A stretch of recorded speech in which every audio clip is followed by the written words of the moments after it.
Barang siapa yang rutin beristighfar, ada dosa atau tidak ada dosa, ya, maka niscaya atau pasti Allah akan menjadikan untuknya kelapangan dari setiap kesedihan. Ada apapun yang dia hadapi, maka akan selesai urusannya. Dan jalan keluar dari setiap kesempitan. Serta Allah akan memberikan rezeki dari arah yang tidak disangka. Assalamualaikum warahmatullahi wabarakatuh. Alhamdulillah wassalatu wassalamu ala rasulillah. Segala puji dan puja kehadirat Allah subhanahu wa ta'ala, juga salawat dan taslim kepada Nabi besar Muhammad sallallahu alaihi wa ala alihi wa sahbihi wasallam. Ketemu lagi teman-teman di bedah buku kita yang sudah sering kita rutinkan sebulan 2 kali, yaitu kiat-kiat hijrah dari kemaksiatan dan istiqamah dalam ketaatan. Dan kita berada dalam bab yang, salah satu dari bab-bab yang mulia yang dibahas di sini adalah berusahalah selalu beristighfar. Saya mengingatkan kembali teman-teman sekalian statement para salafus salih tentang masalah istighfar, dan ini sudah pernah kita sampaikan untuk mengingatkan kembali. Istighfar ini luar biasa teman-teman sekalian. Luqman al-Hakim pernah menasehati anaknya sambil dia mengatakan, sesungguhnya wahai anakku, Allah memiliki waktu, beberapa waktu yang Allah khususkan untuk mengijabah permintaan hambanya. Maka usahakan di waktu-waktu itu engkau beristighfar. Kira-kira apa rahasia dari perkataan Luqman al-Hakim ini teman-teman sekalian? Kenapa dia tidak mengatakan, mintalah keselamatan untukmu, mintalah harta, mintalah keturunan, ya, atau apa saja yang lainnya? Beliau menyuruh anaknya beristighfar, padahal anaknya bukan sedang melakukan dosa. Ternyata teman-teman sekalian, istighfar ini bukan hanya sekedar memaafkan kesalahan-kesalahan kita, memutihkan kesalahan-kesalahan kita. Tetapi ada hadis Nabi SAW yang masyhur. Sudah sering kita sampaikan hadis ini, dan ini hadis yang sahih, riwayatkan Bukhari. Kata Nabi SAW, man lazima istighfar, ja'alallahu lahu min kulli hammin faraja. Wa min kulli diqin makhraja wa razaqahu min haitsu la yahtasib. Ini faedah istighfar yang jarang orang renungi. Dia berpikir istighfar hanya mengampuni dosa saja. Perhatikan, barang siapa yang rutin beristighfar, ada dosa atau tidak ada dosa, ya, maka niscaya atau pasti Allah akan menjadikan untuknya kelapangan dari setiap kesedihan. Ada apapun yang dia hadapi, maka akan selesai urusannya. Dan jalan keluar dari setiap kesempitan. Serta Allah akan memberikan rezeki dari arah yang tidak disangka-sangka. Ini luar biasa ini. Allah akan berikan solusi dari setiap kesedihannya, jalan keluar daripada setiap kesempitan, dan diberikan rezeki dari tempat tidak disangka-sangka. Oleh karena itu teman-teman sekalian, judul kita sangat tepat sekali, yaitu masalah berusahalah beristighfar. Jadi tidak harus istighfar itu pada saat punya dosa, ya. Dan kita sedang membahas sub daripada judul kita ini, berusaha untuk istighfar, tentang situasi dan kondisi untuk istighfar. Dan kita sudah menjelaskan di poin pertamanya, memang ketika melakukan dosa. Tapi kan ada poin-poin lain, walaupun tidak sedang melakukan dosa, dianjurkan selalu melazimkan atau merutinkan istighfar. Yang terakhir teman-teman sekalian yang kita bahas adalah beberapa dalil yang mulia. Kalau teman-teman yang pegang bukunya di halaman 75, ada Rasulullah SAW bersabda kepada Ummul Mukminin Aisyah radhiyallahu anha. Ini pengulangan ya, mereview apa yang terakhir kita pelajari. Ya Aisyatu, in kunti almamti bi dzambin fastaghfirillah, fa inna at-taubata min adz-dzambi nadamu wal istighfar. Wahai Aisyah, jika kamu telah melakukan dosa, maka mohon ampunlah kepada Allah. Sebab sesungguhnya taubat dari dosa adalah penyesalan dan beristighfar. Hadis ini riwayat Ahmad. Pernah juga satu kali Aisyah berkata, radhiyallahu anha, tentu tidak disebutkan dalam buku kita, ini tambahan saja. Dia mengatakan, pada saat saya melihat Rasulullah SAW lagi sangat nyaman, maka saya mengatakan, ya Rasulullah, berdoalah untukku. Maka kata Nabi SAW, ya Allah, ampunilah seluruh dosa Aisyah yang pernah dilakukan, yang lalu, dan yang akan datang.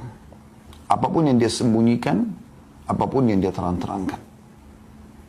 Maka Aisyah pun tersenyum, bahkan dia sempat tertawa gembira, sampai-sampai dia meletakkan dahinya di tanah.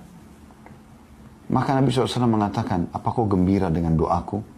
Kata Aisyah, tentu ya Rasulullah. Artinya doa Nabi diijabah. Dan belum Aisyah melakukan sudah dimaafkan.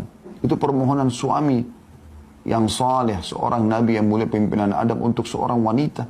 Khusus lagi buat dia. Bagaimana kita tidak anggap ini sebuah doa yang mulia? Tapi apa perkataan Nabi SAW? Ketahuilah wahai Aisyah, doa yang sama aku ucapkan untuk seluruh umatku setiap kali aku sholat. Sallallahu alaihi wasallam. Ini kemuliaan yang luar biasa. Berarti walaupun Nabi SAW tidak bertemu dengan kita, beliau memohon kepada Allah agar dosa-dosa kita dimaafkan. Juga hadis yang terakhir yang sempat kita bahas teman-teman sekalian adalah tentang bahayanya dosa itu. Karena dia akan menjadi sebuah titik kelam dalam hati yang otomatis akan mengacaukan hati yang merupakan mahkota daripada tubuh kita.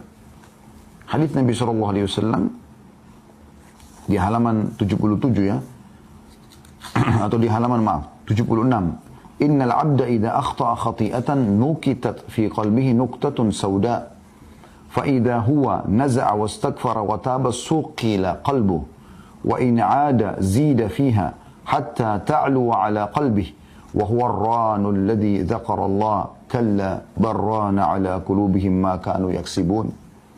Sesungguhnya seorang hamba bila melakukan satu kesalahan atau dosa, maka dalam hatinya terbentuk satu bercak hitam. Jika dia meninggalkan kesalahannya, beristighfar, memohon maaf, dan bertaubat, janji sama Allah tidak mengulanginya, maka hatinya dibuat cemerlang kembali, cerah kembali, segar kembali. Jika dia kembali melakukan dosa, maka bercak hitam itu dibuat semakin bertambah, sehingga menutupi hatinya. Dan itulah makna tafsir kata arran dalam firman Allah Subhanahu wa taala, kalla barrana ala qulubihim ma kanu yaksibun. Sekali-kali tidak, bahkan apa yang mereka kerjakan itu telah menutupi hati mereka. Maksudnya dosanya. Ya. Dan ini sudah kita jelaskan panjang lebar pada pertemuan yang lalu. Kita lanjutkan dengan poin yang kedua. Waktu-waktu yang dianjurkan beristighfar setelah poin pertama yaitu melakukan dosa, langsung istighfar. Yang kedua adalah setelah melaksanakan ketaatan. Rasulullah SAW bila selesai mengerjakan sholat, beliau beristighfar 3 kali dan mengucapkan Allahumma antas salam wa minkas salam tabarakta ya dzal jalali wal ikram. Beliau mengatakan astagfirullah, astagfirullah, astagfirullah pertama sekali begitu salam, agar kalau ada kesalahan dalam sholat dimaafkan oleh Allah. Lalu beliau mengatakan, ya Allah, engkaulah Zat yang maha memberi keselamatan, dan darimulah segala keselamatan. Maha suci engkau, wahai Zat yang maha agung lagi maha mulia. Ini diriwayatkan Bukhari dan Muslim dan juga Imam Ahmad. Seusai menunaikan haji, Allah Subhanahu wa taala juga memerintahkan pada ibadah haji ibadah yang mulia, tapi tetap diikuti dengan istighfar orang itu melakukan dosa atau tidak. Dalam firman-Nya dalam surah Al-Baqarah ayat 199 Allah berfirman, A'udzu billahi minasyaitonir rajim, "Tsumma afidhu min haitsu afadha an-nasu wastaghfirullah, innallaha ghafurur rahim." Kemudian bertolaklah kalian dari tempat yang banyak orang bertolak, maksudnya dari Arafah di tanggal 9 Zulhijjah menuju ke Muzdalifah, dan mohonlah ampunan kepada Allah, sesungguhnya Allah Maha Pengampun lagi Maha Penyayang. Jadi puncak ibadah haji hari Arafah itu, tanggal 9 Zulhijjah. Dan justru pada saat itu Allah Subhanahu wa taala menyuruh istighfar. Saya juga pernah ingatkan ya, bagaimana Nabi Adam alaihissalam, bagaimana Nabi Yunus alaihissalam pada saat mereka melakukan pelanggaran yang sudah Allah gambarkan. Nabi Adam memakan dari pohon buah yang dilarang, kemudian Nabi Yunus meninggalkan kaumnya sebelum diizinkan, walaupun niatnya baik ingin mencari lokasi dakwah baru, tapi belum ada perintah dari Allah. Maka mereka bukan minta kepada Allah, bukan Nabi Adam minta agar dikembalikan ke surga, dikembalikan fasilitasnya, bukan juga Nabi Yunus minta dikembalikan kepada kaumnya. Keduanya langsung mengucapkan permohonan maaf kepada Allah. Nabi Adam AS mengatakan, Rabbana zalamna anfusana, ya Allah, kami telah menzalimi diri kami dengan pelanggaran ini. Wa in lam taghfir lana wa tarhamna lanakunanna minal khasirin. Kalau kau tidak maafkan kami, memaafkan kami, ya. Wa in lam taghfir wa tarhamna, dan kau kasihani kami, lanakunanna minal khasirin, kami pasti akan termasuk menjadi orang-orang yang rugi. Kemudian Nabi Yunus alaihissalam mengatakan apa? La ilaha illa anta subhanaka inni kuntu minadh dhalimin. Tidak ada Tuhan yang berhak disembah, tidak ada tempat saya bergantung ya Allah, sesungguhnya aku termasuk orang-orang yang zalim. Tapi aku mengakui kesalahanku.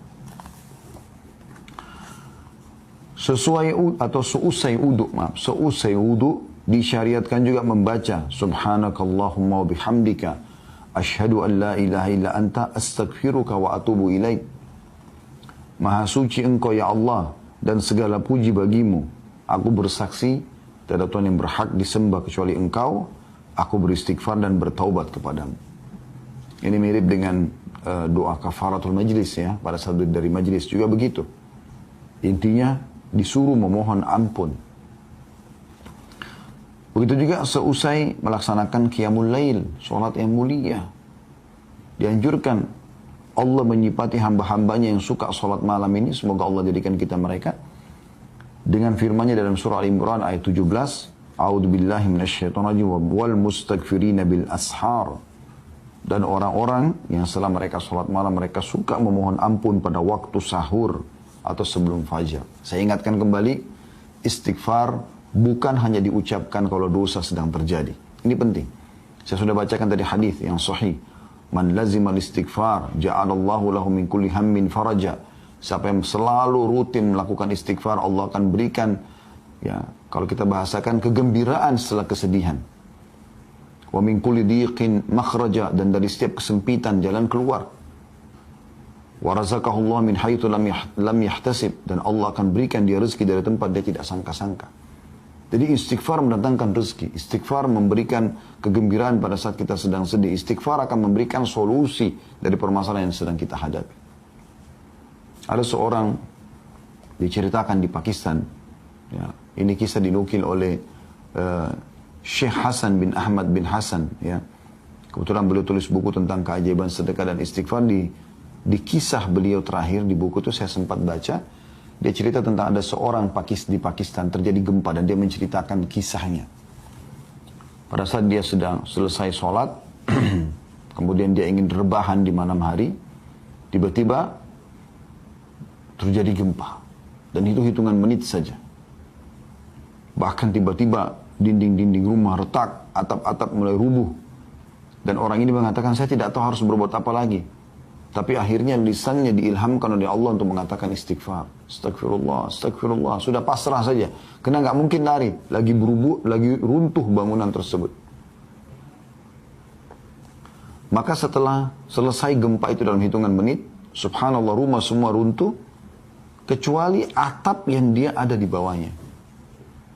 Hanya itu yang bertahan dengan sedikit tembok yang menahannya. Kemudian dia bilang dia bisa keluar dari permasalahan itu. Beliau juga mengangkat kisah ada seseorang yang sudah lama menikah, tidak punya keturunan.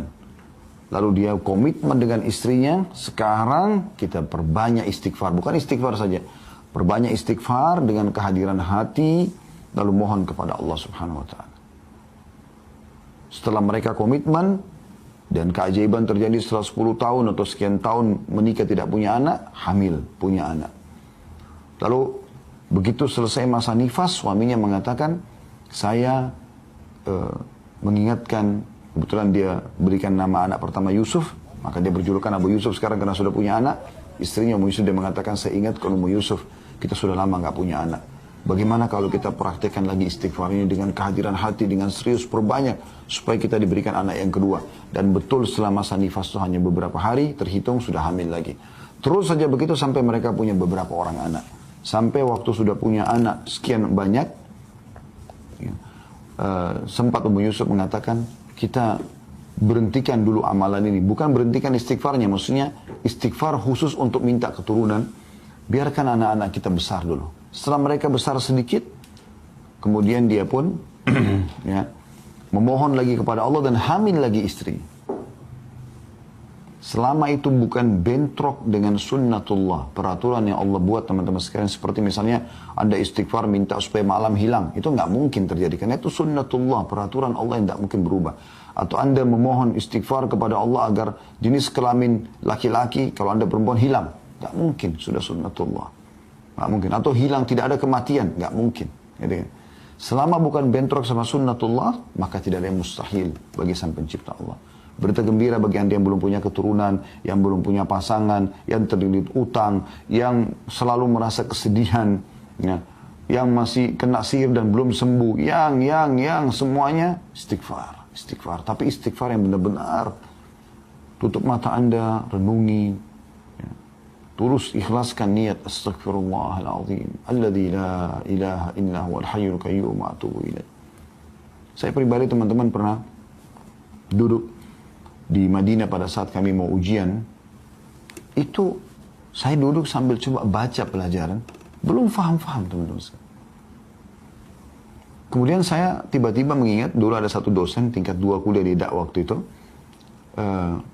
Kemudian dia mengatakan atau kita pelajari hadis termasuk dengan sanad-sanadnya yang siapa yang membaca astaghfirullahaladzim alladzi la ilaha illa huwal hayyul qayyum wa atubu ilaih, ada sifat Allah al-hayyul qayyum yang maha hidup dan terus-menerus mengurus makhluknya, maka akan diampuni dosanya walaupun sebanyak buih di lautan. Subhanallah, saya berapa kali baca, gak faham-faham dan tidak konsentrasi. Pecah konsentrasi. Sebentar berdiri ngambil air zam-zam, sebentar kembali lagi. Sebentar tersibukkan dengan mengkonsumsi ada cemilan yang saya bawa. Sebentar saya sempat menghayal sejenak, ini kok gak fokus ya. Maka saya coba baca istighfar ini teman-teman. Sekali saya baca, dengan saya niat renungi, belum terasa apa-apa. Tapi begitu saya ulangin 5, 6, 7 kali, tapi terus dengan tenang, dengan konsentrasi, beda sekali subhanallah. Saya merasa seperti ada semangat baru yang membuat akhirnya saya lebih semangat dan muncul tiba-tiba. Setelah itu saya baca, alhamdulillah saya faham pelajaran tersebut dan nilainya Masya Allah, tabarakallah, besoknya luar biasa, memuaskan itu. Jadi ini luar biasa teman-teman sekalian. Jadi memang istighfar itu bukan hanya sekedar memaafkan, bukan hanya sekedar pengakuan penyesalan, permohonan maaf kepada Allah pada saat kita berdosa, tapi memang untuk memberikan solusi dari setiap permasalahan kita. Bahkan Nabi SAW mengatakan tadi memberikan rezeki dari tempat tidak disangka-sangka. Ya. Kemudian beliau mengatakan juga Allah memerintahkan kepada nabinya Sallallahu Alaihi Wasallam, Nabi Muhammad SAW di akhir dakwah beliau dalam menyebarkan agama Allah dan kesungguhan beliau di jalannya untuk beristighfar. Nabi Muhammad SAW sudah berdakwah, sudah dengan pengorbanan luar biasa, Allah tetap suruh ikutkan dengan istighfar. Jadi istighfar sekali lagi, saya ulangi, bukan hanya sekedar kalau kita berbuat dosa, tapi rutinkan, berusaha agar selalu istighfar setiap saat. Karena manfaatnya besar sekali. Perhatikan Allah jelaskan dalam Al-Quran, dalam surah An-Nashr, ya, surah An-Nasr, An-Nasr ya, kemenangan. Ayat 1 sampai ayat 3. A'udzubillahi minasyaitonirrajim. Idza ja'a nasrullahi wal fath wa ra'aitan nasa yadkhuluna fi dinillahi afwaja fasabbih bihamdi rabbika wastaghfirhu innahu kana tawwaba. Ya.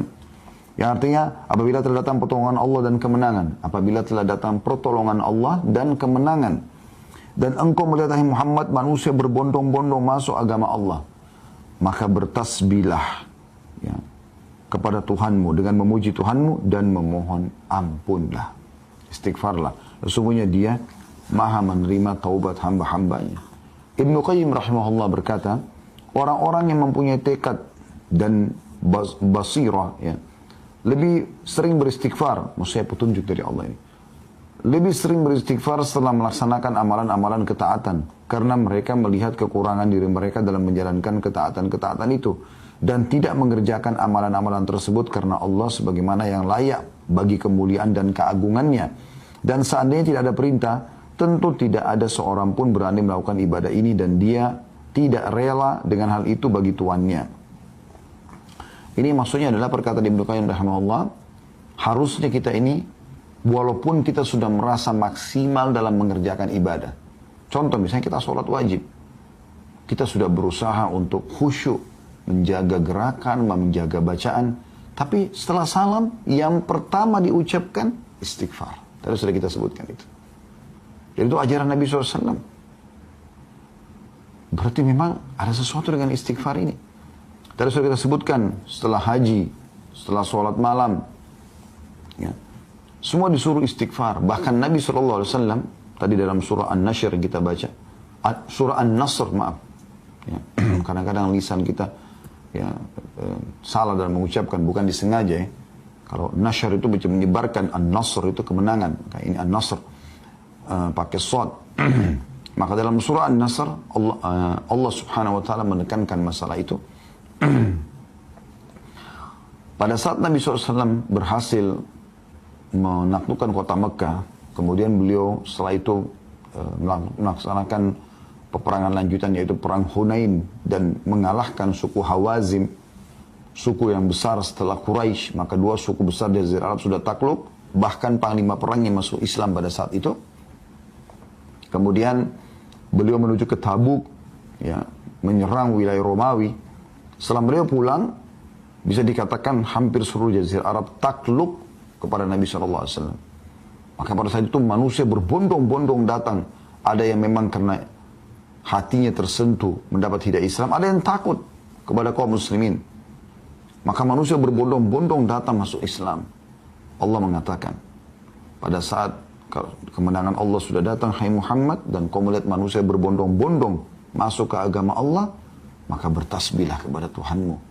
Bilang subhanallah, maha suci Allah. Alhamdulillah, segala puji bagi Allah. Kemudian beristighfarlah. Wastaghfiruh. Nabi disuruh istighfar.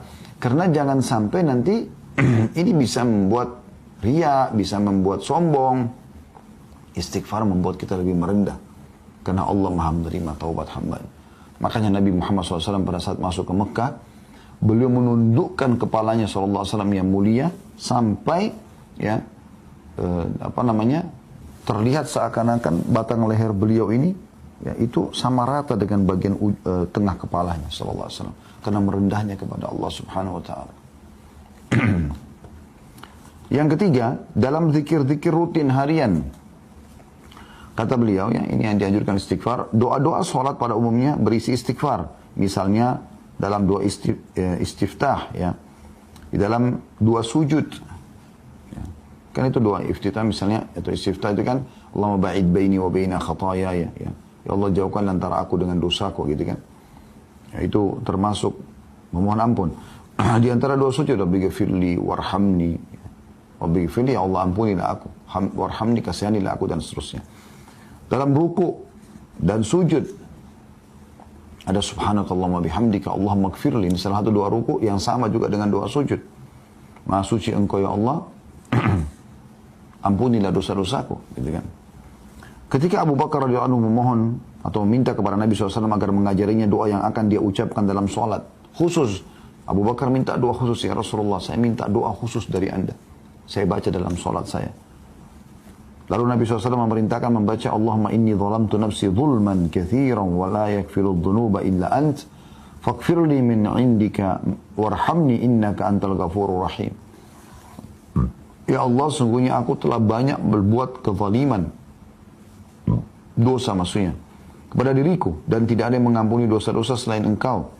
Maka ampunilah aku dengan ampunan dari sisimu, dan rahmatilah aku, sesungguhnya engkau maha pengampun lagi maha penyayang. Hadis riwayat Bukhari, Muslim, dan juga Ahmad. Artinya hadis ini hadis sahih. Padahal Abu Bakar waktu itu bukan sedang melakukan dosa. Beliau datang kepada Nabi SAW minta diajarkan doa khusus, dan doanya mengatakan, Allahumma inni zalamtu nafsi zulman katsira. Ya Allah, aku telah menzalimi diriku dengan kezaliman yang banyak. Padahal Abu Bakar bukan radhiyallahu anhu melakukan dosa pada saat itu, ya. Demikianlah, kata beliau, anda mengetahui bahwa tidak ada tempat pun yang di dalamnya disyariatkan berdoa dalam sholat, melainkan di dalamnya disyariatkan beristighfar. Dalam zikir-zikir pagi dan petang disyariatkan supaya berdoa dengan sayyidul istighfar, tuannya istighfar. Yang anda sudah tahu tentu, Allahumma anta rabbi, sudah pernah kita bahas itu, ya. Ya Allah, engkau adalah penciptaku. Allahumma anta rabbi la ilaha illa anta khalaqtani, tidak ada Tuhan yang berhak disembah kecuali engkau, engkau telah menciptakan aku. Wa ana abduka, aku adalah hambamu. Wa ana ala ahdika, dan aku selalu sesuai dengan perjanjian denganmu. Wa wa'dika, dan janji-janjimu. Mastata'tu, semampuku. A'udzubika min syarri ma sana'tu, aku berlindung kepadamu dari semua keburukan yang aku lakukan. Abu'u laka bi ni'matika alayya, aku mengakui semua nikmatmu padaku. Wa abu'u bidzambi, dan aku akui semua dosa-dosaku. Faghfirli, maafkanlah aku. Fa innahu la yaghfiru dzunuba illa anta, karena tidak ada yang bisa mengampuni dosa kecuali Engkau. Apa kata Nabi SAW? Anda kalau pegang bukunya di situ, hadis riwayat Bukhari dan juga Ahmad, man qalaha minan nahari muqinan biha famata min yaumi qabla an yumsiha fahuwa min ahli jannah. Siapa yang membaca tadi itu, saya istighfar, tuannya istighfar yang baru saya sebutkan tadi, pada waktu siang atau pagi hari dengan meyakininya, betul-betul tulus baca, mohon ampun dari Allah, lalu dia mati pada hari tersebut sebelum sore, maka dia termasuk penghuni surga. Lalu lanjutan hadisnya, wa man qala minal laili wa huwa muqinun biha famata qabla an yusbiha fa huwa min ahli jannah. Dan siapa yang mengucapkan ini di sore hari, di malam hari, atau di petang atau di malam hari ya, dan dengan penuh keyakinan, maka dia mati sebelum pagi hari, dia termasuk ahli surga. Yang keempat, anjuran beliau mengatakan senantiasa beristighfar setiap saat. Inilah wirid rutin Nabi SAW, padahal beliau telah diampuni dosanya yang telah lalu dan akan datang. Dari Al-Aghar Al-Muzani radhiyallahu anhu, dia mengatakan bahwasanya Rasulullah SAW bersabda, innahu la yughanu ala qalbi wa inni la astaghfirullah fil yawmi 100 marrah. Sesungguhnya terkadang hatiku tertutupi oleh sesuatu, dan sungguhnya aku beristighfar kepada Allah dalam sehari 100 kali. Hadis ini riwayat Muslim. Jadi kalau Nabi SAW istighfar 100 kali, Anda bagaimana? Kita bagaimana, saya dan Anda? Harusnya kita ikuti Nabi SAW. Padahal beliau sudah diampuni dosanya yang lalu dan yang akan datang.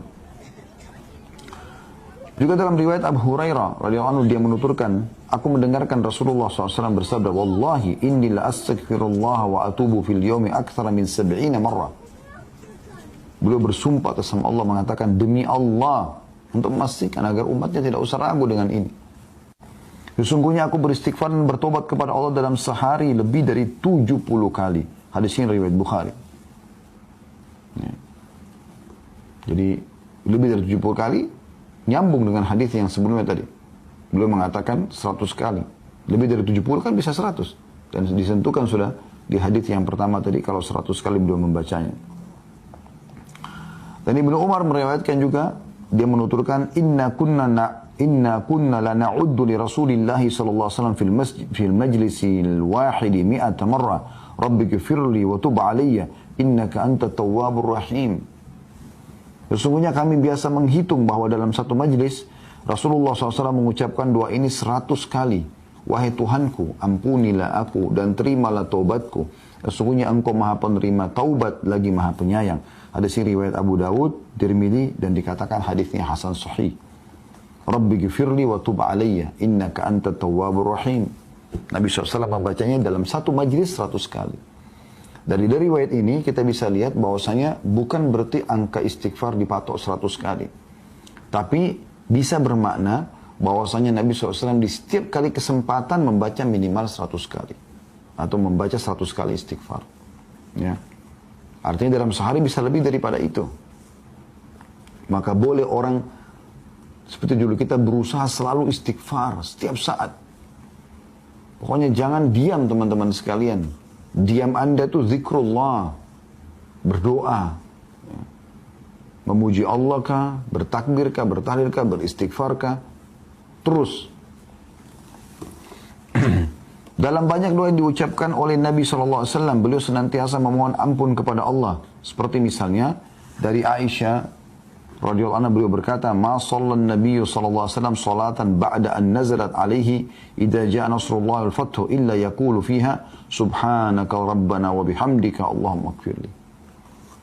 Tidaklah Nabi SAW melaksanakan solat setelah turunnya ayat surah An-Nasr tadi ya. Pada saat datang kemenangan Allah, idza jaa nasrullah wal fath. Kecuali beliau selalu membaca subhanaka rabbana wa bihamdika Allahumma ighfirli. Maha suci Engkau wahai Tuhan kami dan segala puji bagimu ya Allah, ampunilah aku. Saya ulangi, Maha suci Engkau ya Allah, subhanaka rabbana, Maha suci Engkau wahai Tuhan kami, wa bihamdika, dan puji-pujian untukmu. Allahumma ighfirli, ya Allah ampunilah aku. Dari Nabi SAW selalu baca ini.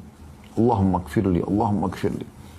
Dari Abu Musa radhiyallahu anhu dari Nabi SAW bahwa beliau juga pernah berdoa dengan doa ini, Rabbighfirli khati'ati wa jahli, Rabbighfirli khati'ati wa jahli, wa israfi fi amri kulli, wa ma anta a'lamu bihi minni, Allahumma gfirli khatayaya wa amdi wa jahli wa hazli, wa kulla dhalika indi, Allahumma gfirli ma qaddamtu wa ma akhartu wa ma asrartu wa ma alantu, antal muqaddimu wa antal muakhiru wa anta ala kulli syai'in qadir.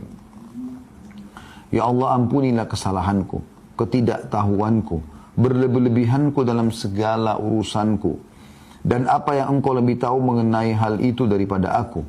Ya Allah, ampunilah kesalahanku, kesengajaanku, ketidaktahuanku, dan kelemahanku. Semua itu ada padaku. Ya Allah, ampunilah dosa-dosaku yang telah lalu dan